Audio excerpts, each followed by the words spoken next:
Sir अभी इस matter में पूरे डिस्कशन में पहुंचा नहीं हूं मैं। अभी और इस शादी को अभी कतई मानने को मैं तैयार भी नहीं हूं। लीगल है, जो कि वो बालिग है, कानून कहता है बालिग में तो आप मानना पड़ेगा, पर लीगल दस्तावेज भी होना चाहिए और लीगल डॉक्यूमेंट्स वगैरह शादी नहीं मानी जाती है।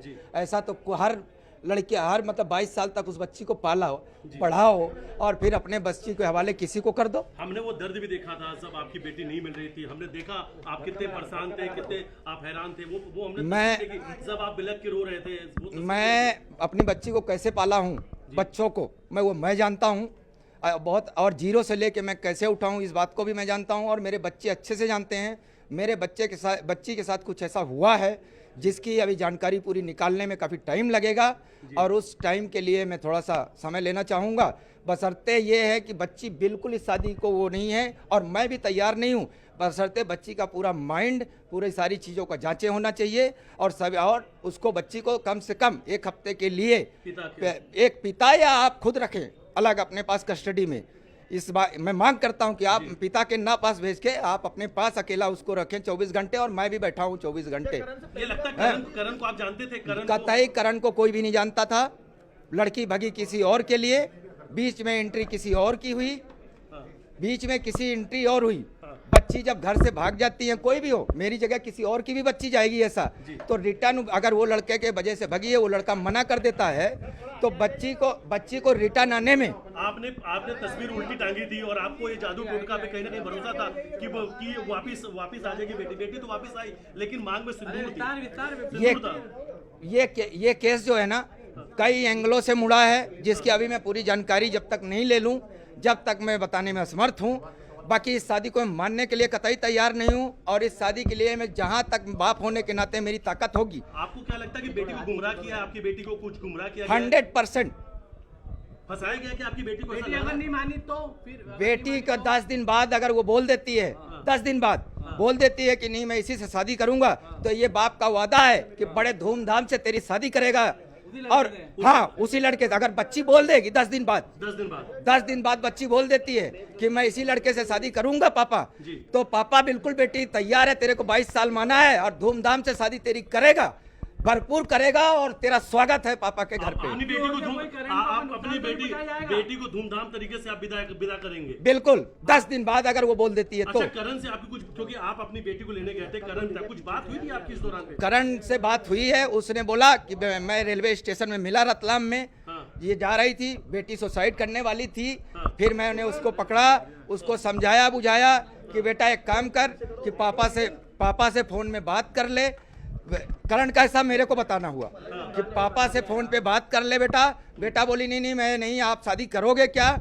ये तो वो बोला हाँ चलो कर लेते हैं। तो उसको ये बात सोचना चाहिए करण को कि जब आज इतने दिन आज चले बाहर, तो ये शादी कहाँ हुई? अभी शादी के बारे में हमें कोई पता नहीं है, कहाँ हुई, क्या हुआ, कैसे हुआ। आपने क्या शादी को कोई फोटो वीडियो देखा था? कुछ भी नहीं देखा अभी तक हमने, कुछ भी नहीं। बेटी ने क्या बताया शादी कहाँ? बेटी ने अभी मेरे को कुछ भी नहीं बताया है ना मैं रास्ते, क्योंकि मेरी बेटी मेरे को अच्छे से मालूम है कि उस बेटी का माइंड प्यूरो अभी जीरो है, डिस्टर्ब है वो। आपकी ओर से कोई नुकसान तो नहीं पहुंचाया जाएगा करण को आगे? मेरे ओर से बिल्कुल नुकसान नहीं पहुंचाया जाएगा, दूसरा पहुंचाए मैं गारंटी नहीं। इसलिए करण को आप कहीं और रखें और मेरी बेटी को महिला थाने के कस्टडी में रखें 10 दिन और करण को जेल में रखें। आयुषी की श्रद्धा की अपनी माँ से बात हुई क्या? कतई माँ से बात नहीं हुई है, किसी प्रकार से सूचना नहीं है माँ को। तो इस वक्त ये तस्वीर हम दिखा रहे हैं, जहाँ पर थाने के अंदर मौजूद है अनिल तिवारी और उनसे हम बातचीत करने का प्रयास लगातार कर रहे हैं। क्या और अभी बेटी से आपने जो कुछ बात किया, क्या कुछ बात? अभी मैं बेटी से मिला नहीं कोई, अभी वर्तमान यहाँ थाने के बाद मेरी बेटी जो है, हम तो सर्चिंग में चल ही रहे हैं कंटिन्यू, जब से गुम है मेरी बेटी कंटिन्यू हम चल रहे हैं सर्चिंग में। हमें एक बाप होने के नाते सोया नहीं हूँ, खाना नहीं खाया हूँ, पानी नहीं पिया हूँ, कंटिन्यू ढूंढ रहा हूँ। तो मैं उज्जैन जा रहा था, रास्ते में था, आज रात नाइट बीत गई, जो कल रात को मैं उज्जैन जा रहा था बच्ची को ढूंढने कि मेरे को कहीं ऐसा हुआ कि उज्जैन में है शायद मेरी बच्ची। तो मैं उज्जैन जा रहा था, रास्ते में उज्जैन पहुंचा था, 1 नंबर से फोन आता है कि मैं ये बोल रही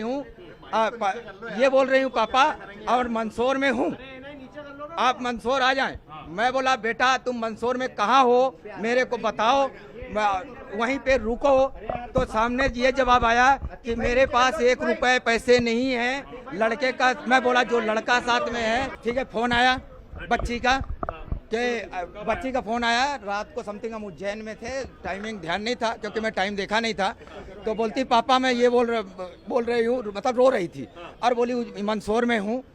तो मैं बोला बेटा एक काम करो कि आप कोई पास में होटल हो या कुछ, कोई पास में होटल हो या रेस्टोरेंट हो, वहाँ जाके आप रुको, तुम्हारा बाप आ रहा है वहाँ तुमको लेने, और जो भी है आके बात करता है। तो ये लोग कोई होटल में भी गए, चूंकि होटल में गए, होटल वाला इन लोगों के पास कोई आधार नहीं, कोई कुछ भी नहीं, उसने रूम नहीं दिया। मैं बोला उस होटल वाले से मेरी बात कराओ, इनने बात भी कराया। चूंकि होटल वाले ने न्यूज और मीडिया के माध्यम से देखा था, इसलिए उसने इनको रूम नहीं दिया। इसके बाद ये लोग वहाँ से फिर फोन लगाए, इन लोगों ने वापस फोन लगाया कि पापा ये रूम नहीं मिल रहा है। तो मैं बोला अब एक काम करो बेटा कि तुम लोग रेलवे स्टेशन पहुँचो, पापा तो जल्दी से जल्दी पहुँच रहा है। ये कल नाइट की आप लोग सुने, पहले सुनेंगे, ठीक है बराबर। फिर इसके बाद में बोला कि बेटे ये करण जो आज आ रहा है सामने, मेरे पास 1 रुपए नहीं है, किसी प्रकार से पैसे नहीं है, तो मैं कैसे आऊँ आगे बढ़ूँ। तो मैं बोला बेटा तुम फोन पे नंबर दो, मैं तुमको 500 रुपये अभी भेजता हूँ और तुम उस ट्रेन में बैठो, क्योंकि मैं उज्जैन और मंदसौर का डिफरेंस ज़्यादा, और मेरे को डर था कि बच्ची को आंखों से मैं देख लूँ सुरक्षित है कि नहीं है। अगर मैं नहीं करता तो मेरे बच्ची कहाँ मिलती, मेरे को कोई गारंटी नहीं थी। इसके बाद क्या उस बच्ची को मैं 500 रुपये मतलब इसके फ़ोन पे भेजा। इन लोगों अब बोला बेटा ट्रेन की टिकट कटाओ और तुम जावरा तक आओ, और मैं इधर से जावरा लगभग पहुंच जाऊंगा।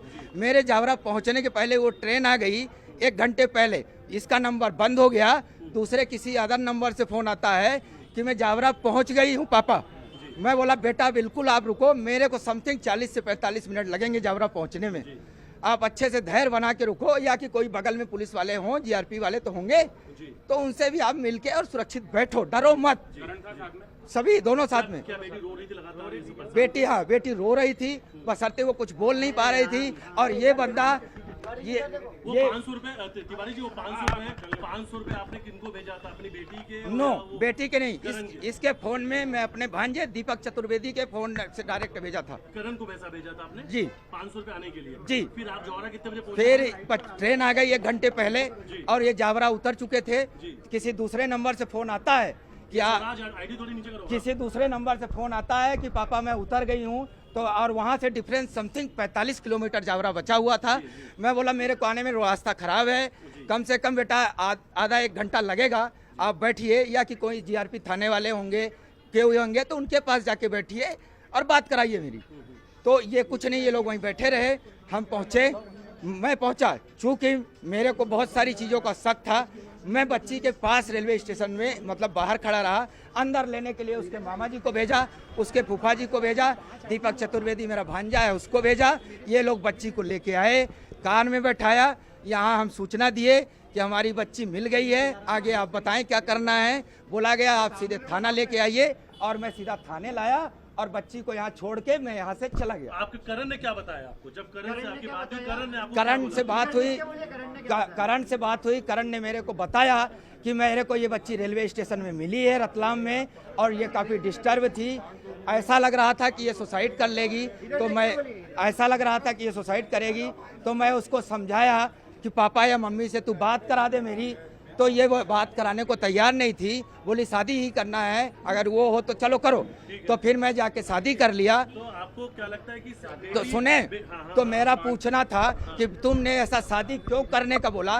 तुमको वहीं जब पूरे मीडिया ऑल ओवर इतने दिन से ये केस चल रहा है, और हर आदमी को पता है कि ये केस चल रहा है हर जगह, तो जब सारी चीज़ों की जानकारी है तो तुमको किसी पुलिस स्टेशन में पहले जाना चाहिए, रेलवे स्टेशन मिली तो जीआरपी थाने में जाना चाहिए, क्योंकि इस बच्ची का मैटर सभी जगह है सूचना में। तो पहले आदमी पुलिस से संपर्क करता है, ना कि पिता होने के नाते आप इस शादी को मानेंगे या नहीं मानेंगे? मैं 10 तारीख के 10 दिन बच्ची अकेली छोड़ी जाएगी, और 10 दिन बाद अगर वो बोलेगी तो मानूंगा, अभी नहीं मानूंगा। और अगर 10 दिन बाद अगर सार्थक है। अगर जो व्यक्ति के पास 500 रुपए आने जाने के लिए पैसे नहीं है, वो मेरी बच्ची को क्या खिलाएगा, क्या पिलाएगा, ये करता क्या है? मेरे को कोई जानकारी नहीं है, क्योंकि इस आदमी ने मेरे को बताया ही अगर फिर भी नहीं मानी, बेटी नहीं मानती है, तो बेटी नहीं मानेगी तो परिवार का निर्णय क्या होगा? बेटी 10 दिन, चूंकि बालिक है, बालिक होने के कारण बेटी बालिक है और वो 10 दिन अकेली अगर रहेगी तो मेरे हिसाब से जो भी 10 दिन बाद डिसीजन देगी, उस डिसीजन को मैं मान्य करूंगा और धूमधाम से शादी करूंगा और स्वागत है। आप क्या मानसिक रूप से आपकी बेटी ठीक है क्या? मानसिक रूप से भी क्यों? मेरे को भरपूर शक है कि उसका मानसिक संतुलन ही सही नहीं है। किसका? आयुषी का। आप जानबूझ कर टॉर्चर किया था, मारा पीटा? हम लोगों ने कुछ भी नहीं करा, इन लोगों ने ही कुछ कलाकारी करा है। मतलब आप मानते हैं कि भैया कैमरा इधर है, बेटी का क्या इलाज करा रहे थे क्या आप लोग? मैं कोई इलाज नहीं कराया और मैं घर में रहता भी नहीं हूँ। सार्थक कौन है? मैं सार्थक का नाम भी यहीं से जाना। सार्थक को लेके क्या कहेंगे? सार्थक कि वो सार्थक से मिलने वाले राइट। सार्थक नहीं आया तो ये करण के साथ गए। बेटी ने ऐसी कोई बात आपको नहीं, बेटी ने नहीं, बेटी ने मेरे को ये बताया कि मैं घर से सार्थक के साथ मिलने गई, सार्थक के पास मिलने गई थी लोटस तक, सार्थक ने मना कर दिया या नहीं मिला, तो मैं वहाँ से ऑटो में बैठी, सीधा अकेली रेलवे स्टेशन गई और ट्रेन में बैठी और वहाँ से ऐसे चली गई। सार्थक के अफेयर के बारे में आपको पता था? नहीं, पता नहीं था, वो यहाँ आने के बाद सारी जानकारी मालूम पड़ी।